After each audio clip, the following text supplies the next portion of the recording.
Olá! No mês em que o Senado Federal homenageou 26 parlamentares constituintes que ajudaram a garantir mais direitos para o sexo feminino na nossa Carta Maior, o Cidadania Mulher recebe a senadora e deputada constituinte Lídice da Mata. Senadora, muito obrigada pela entrevista. Seja bem-vinda ao Cidadania Mulher. Eu é que agradeço a possibilidade de estar aqui com vocês. Senadora, a senhora coleta uma série de pioneirismos na sua vida política, né? Foi a primeira prefeita mulher eleita em 92 em Salvador e também em 2010 a primeira senadora eleita pela Bahia. Conta um pouquinho pra gente essa sua trajetória, como foi essa trajetória política desbravando aí espaços para a mulher na política? Olha, eu comecei no movimento estudantil e no momento em que a universidade já tinha uma participação grande de mulheres. E, ainda assim, eu fui a primeira mulher eleita para dirigir o Diretório Central dos Estudantes. Convivi também com a primeira mulher que foi eleita presidente da UNE. Hoje isso já se tornou uma realidade no movimento estudantil. E depois disso veio a participação política partidária.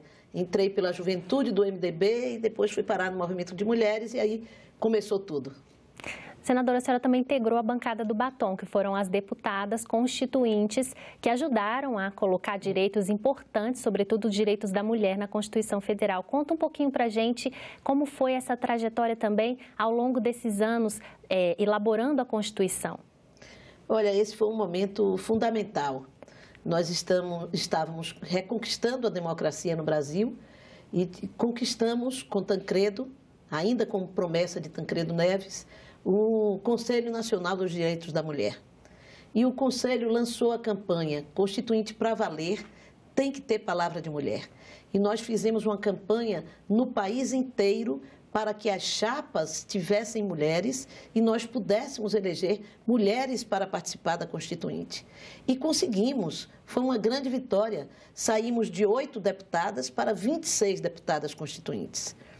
Uma delas aceitou ser secretária de Cultura de São Paulo, a atriz Beth Mendes, e todas as outras participaram daquele momento com muita intensidade. Então, para mim, é uma experiência inesquecível. Foi onde eu aprendi tudo. Antes eu tinha sido vereadora em Salvador, uma legislatura de 6 anos, então, no meio dessa legislatura, eu fui eleita deputada federal constituinte, junto com minha querida amiga Abigail Feitosa. Foi um momento de crescimento das mulheres. A gente tinha saído da ditadura militar, estava saindo da ditadura militar, melhor dizendo. Nós elegemos 5 vereadoras em Salvador, que foi uma das maiores bancadas, se não a maior, de Câmara de Capital naquele período. E a Bahia elegeu 2 deputadas constituintes, também um recorde. Senadora, a gente separou um trechinho de um dos seus discursos em 1987, época da Constituinte, mais precisamente no mês de abril. Vamos conferir? Vamos.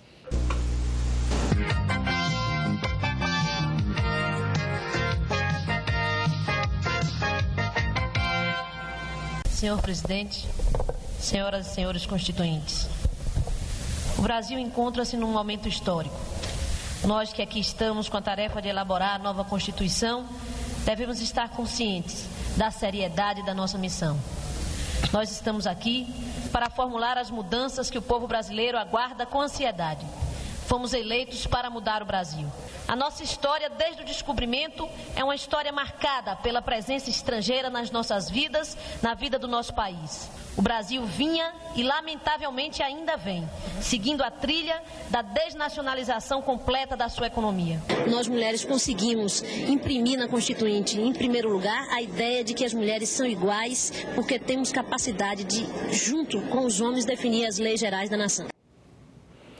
Senadora, bom rever essas imagens e lembrar daquele tempo, né? Um tempo de muita esperança ainda, expectativa de muita coisa, muitos desafios e muitas conquistas. Como é que é o Brasil de hoje em relação àquele Brasil que naquela época tinha algum tipo de esperança em certas questões de direitos conquistados também, e hoje o Brasil que enfrenta aí uma crise política que traz grandes problemas para o Brasil? Olha, são 2 momentos bem distintos. O primeiro é marcado pela esperança.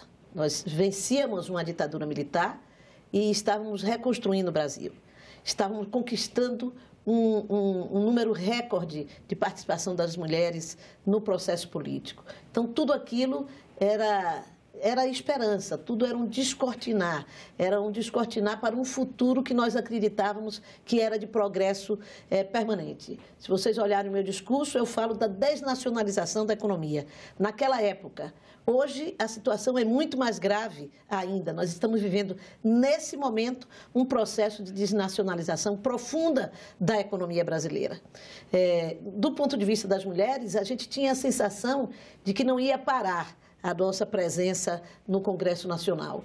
E hoje nós saímos de 5% para 10%, 30 anos depois. Devíamos pelo menos ter triplicado, digamos assim, se fosse apenas um crescimento vegetativo, né? Pelo menos a expectativa de termos crescido o triplo em 30 anos, e continuamos tendo grandes dificuldades para alcançar uma participação mais significativa da mulher na política no Brasil. Isso é um dado de como o Brasil se democratiza pouco, porque a democracia real leva à incorporação real das mulheres no processo de participação política.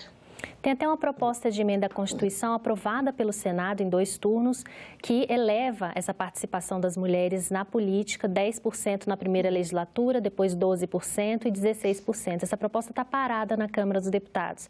A senhora avalia como esse estático lá na Câmara? Olha, eu avalio que ela está parada porque os homens não querem que ela continue. Eles não permitem essa discussão. Eles se sentem ameaçados por essa presença da mulher, porque cada um que está ali pensa, eu vou aprovar isso e pode ser eu que não venha amanhã, venha uma mulher no meu lugar. Então, é um processo de luta que nós vamos ter que conquistar com nossas próprias forças, lutando para que as leis e dentro de cada partido nós possamos crescer a nossa participação e impor às direções partidárias a participação das mulheres. A lei hoje já obriga a constituição de 30% das chapas, mas é uma dificuldade de fazer isso porque não há estímulo à participação política da mulher na sociedade como um todo. E basta ver que nós temos uma participação grande das mulheres em algumas profissões, como, por exemplo, o judiciário. Se você for olhar o judiciário, o ápice do judiciário brasileiro nesse momento, o Supremo Tribunal é dirigido por uma mulher. Mas isso não muda a relação de correlação de forças na política, porque as mulheres nas estruturas de profissionais que dependem de concurso público ou de mérito, elas alcançam o seu espaço. Mas na política, não. A política há um nível de criação de obstáculos muito grande para que a mulher participe, porque ela registra o conceito de um poder que é um poder masculino feito para os homens governarem. Agora, senadora, inclusive no seu estado, a Bahia, as professoras de nível superior, inclusive elas ultrapassam o cargo, assumem cargos, né, de professoras mais do que homens, né? Sim. Então, em algumas categorias, sim, as mulheres, inclusive na Bahia, estão passando. Sim, em algumas categorias, eu diria para que a sua origem exige concurso público, porque aí é uma disputa do saber. E nessa disputa do saber, as mulheres têm compreendido que é o grande caminho para a sua, digamos assim, para as suas conquistas econômicas, né? Então, nós estamos crescendo muito entre as professoras universitárias, nós crescemos muito no judiciário brasileiro, nós crescemos, portanto, nas categorias, entre as cientistas no Brasil, tem crescido também a participação das mulheres. E crescemos também na iniciativa privada, na nossa participação, mas menos na direção, né, das grandes empresas, nos conselhos de administração, isso ainda não é garantido.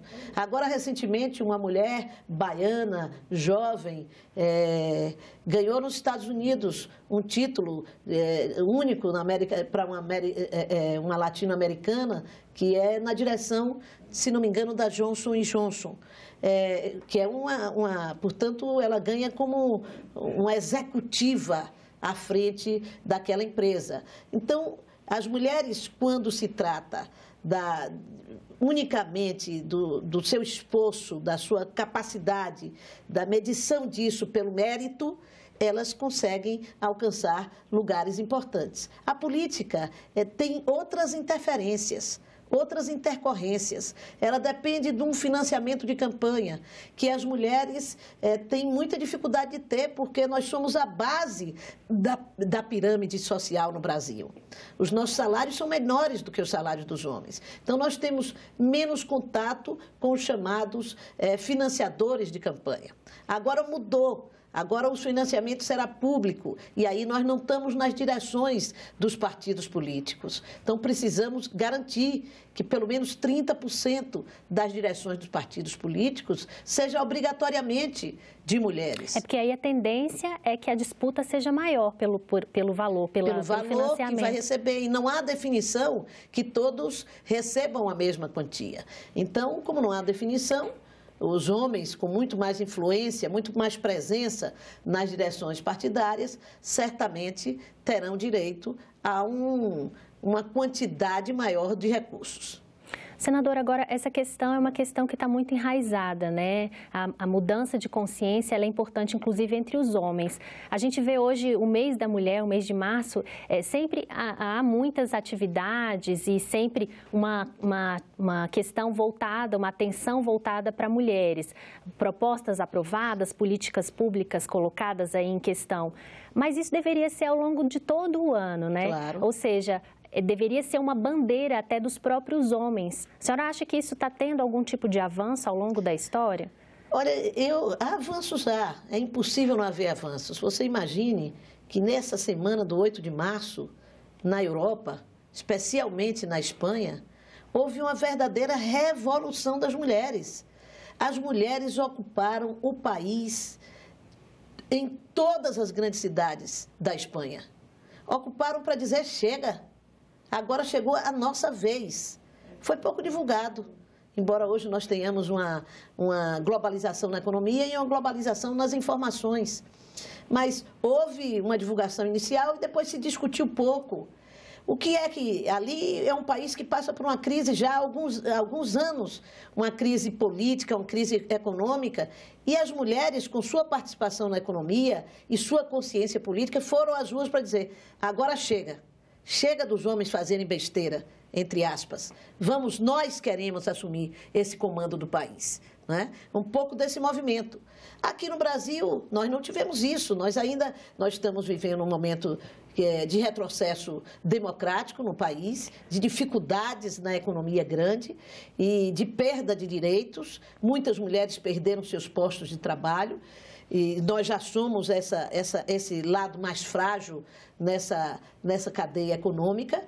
Então, nós estamos nas ruas e há uma nova geração. Eu fui à manifestação das mulheres em Salvador e fiquei muito feliz, não pelo tamanho.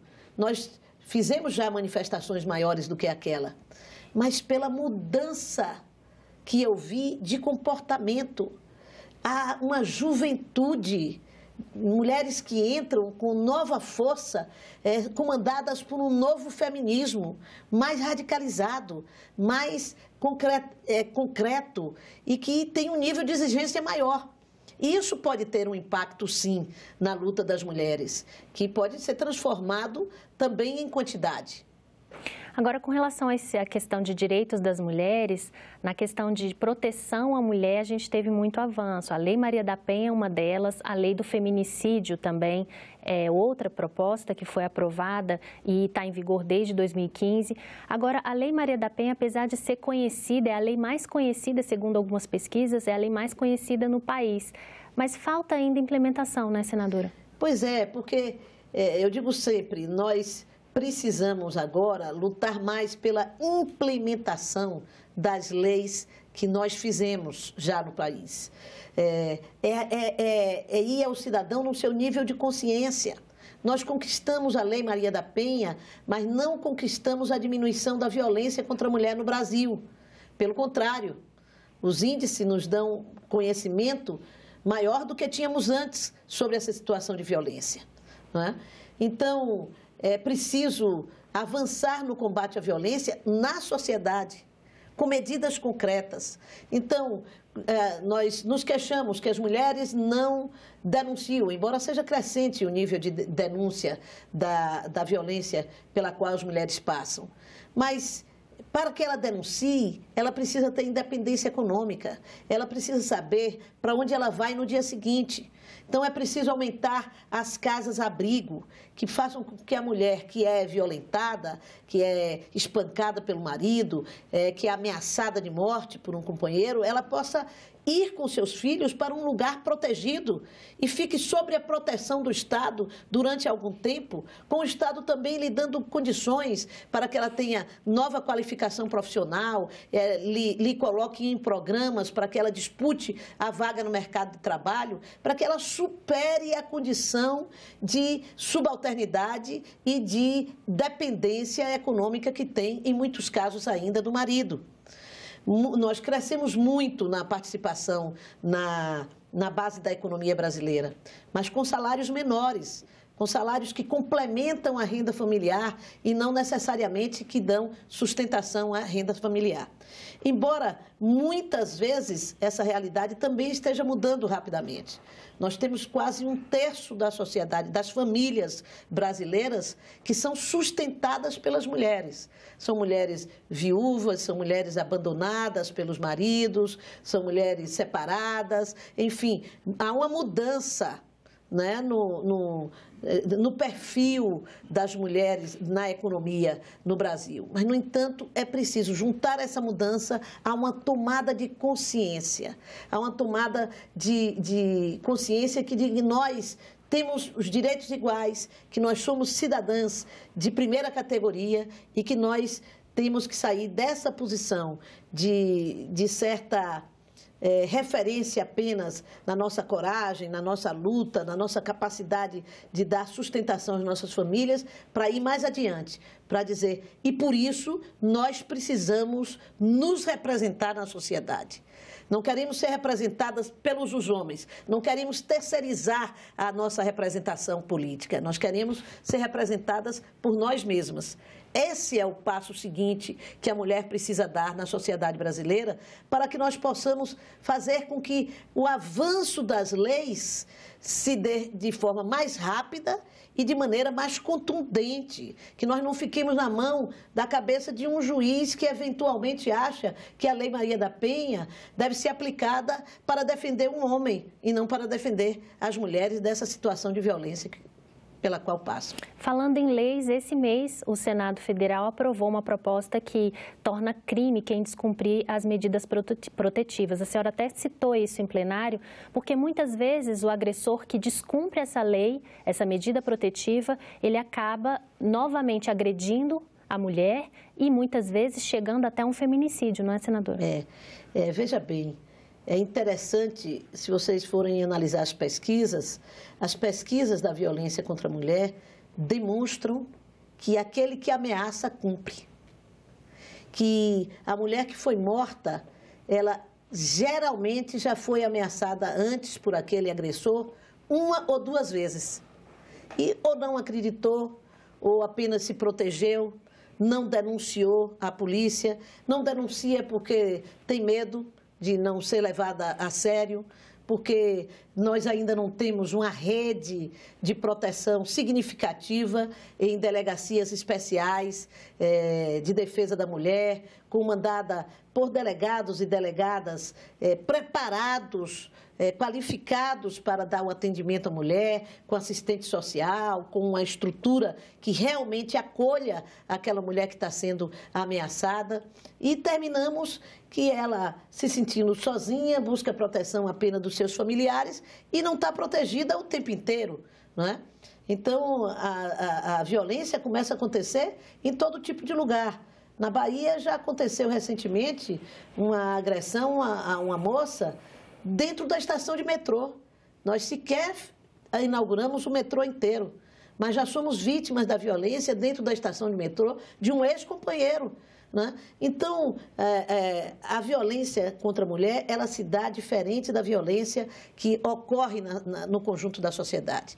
Qual é a violência? As mortes violentas no Brasil por homicídio atinge geralmente homens jovens, negros, pobres, nas periferias das grandes cidades. A mulher não. A mulher é agredida no seu espaço familiar. Ela é agredida pelo seu companheiro, pelo seu ex-companheiro, e muitas vezes essa agressão não se limita a ela. O homem, e esses casos têm se multiplicado, infelizmente, agride a ela e a sua família. Houve um caso na Bahia, há 2 anos atrás, se não me engano, recentemente, em que o homem matou, agrediu, tocou fogo na casa da família da ex-mulher, porque ele achava que a mãe dela e as irmãs dela a protegiam. Então, ele conseguiu matar a família dela. Ela não morreu porque não estava em casa. Então, veja, ele é um tipo de violência que ele se estende à família. Muitos casos, eles matam a mãe, a mulher, a sua ex-mulher e os filhos. Então, é um nível que ultrapassa a consciência, a racionalidade, vai para uma área limítrofe da loucura. Senadora, essa questão da violência está arraigada mesmo na nossa sociedade, né? Não só com relação às mulheres, mas jovens, crianças, idosos. Principalmente na questão dos jovens, os jovens de 15 a 29 anos, os mais pobres, os negros, estão lá nos índices de homicídios os mais altos do mundo. Né? A senhora, inclusive, tem uma dessas bandeiras que é a proteção do jovem. E esse mês, o Senado aprovou um plano de enfrentamento ao homicídio de jovens, que é fruto de uma proposta da CPI do assassinato de jovens, que a senhora foi presidente. Né? Esse plano, como é que ele pode ser já de imediato implementado para combater essa questão no Brasil? Olha, é bom que tenha sido criado um Ministério de Segurança Pública, porque ele pode se debruçar sobre essas contribuições que o Legislativo tem dado, né?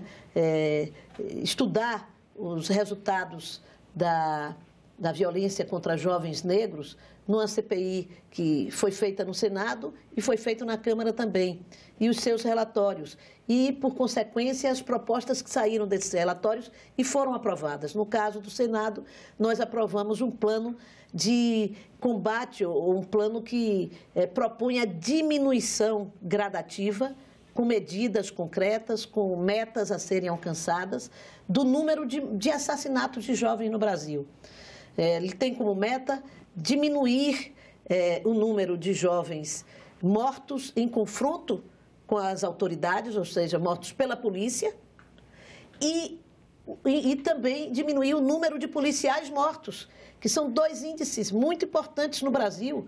Nós temos uma polícia que mata muito e uma polícia que morre muito, fruto desse confronto, desse processo de confronto permanente, né? E, vinculada a isso, estudar e ter ação não apenas para atuar das consequências ou na ação da violência propriamente dita, mas na sua prevenção. E, por isso, adotar medidas concentradas para a população nesta faixa de idade, entre 15 e 29 anos de idade, que é o quê? Adolescentes e jovens de periferia do nosso país. Nós temos uma faixa larga de jovens no Brasil que são chamados os sem, que é os sem emprego e sem escola. Então, eles estão fora da escola, muitas vezes não porque não tenha vaga, mas porque a escola já não lhe oferece uma atratividade para que ele permaneça nela. E, ao mesmo tempo, ele não tem uma oportunidade de trabalho. Ele nunca teve o primeiro emprego e, porque não teve o primeiro emprego, não tem experiência e, assim, não é contratado. Então, é preciso que o governo alie à política de segurança propriamente dita uma série de políticas públicas de prevenção à violência, especialmente da violência contra a juventude, abrindo as portas de oportunidade para essa juventude, atuando na educação, atuando na inclusão social, atuando na qualificação profissional, atuando na inclusão pelo esporte, na inclusão pela cultura, enfim, dando à juventude brasileira uma esperança de um futuro melhor. Exatamente isso, com isso que a gente conclui o nosso programa. Fica aí, então, uma esperança, uma iniciativa nova que pode gerar uma esperança para as futuras gerações, para esses jovens que estão aí no nosso país crescendo e que são nossa futura geração no emprego e na sociedade, nos altos cargos, né, do país. Senadora, muito obrigada pela entrevista ao Cidadania Mulher. Eu que agradeço, e agradeço a existência do Cidadania Mulher e desejo que a gente possa multiplicar. Contem comigo e com as senadoras para a gente multiplicar o Cidadania Mulher. Para rever nossos programas ou compartilhar o link, acesse nossa página senado.leg.br/tv ou vá até o nosso canal no YouTube, youtube.com/TV Senado. Mande sugestões e críticas pelo WhatsApp no 61 9966 1616 ou Alô Senado 0800 61 2211. A ligação é gratuita. Obrigada pela sua companhia e até o próximo Cidadania Mulher.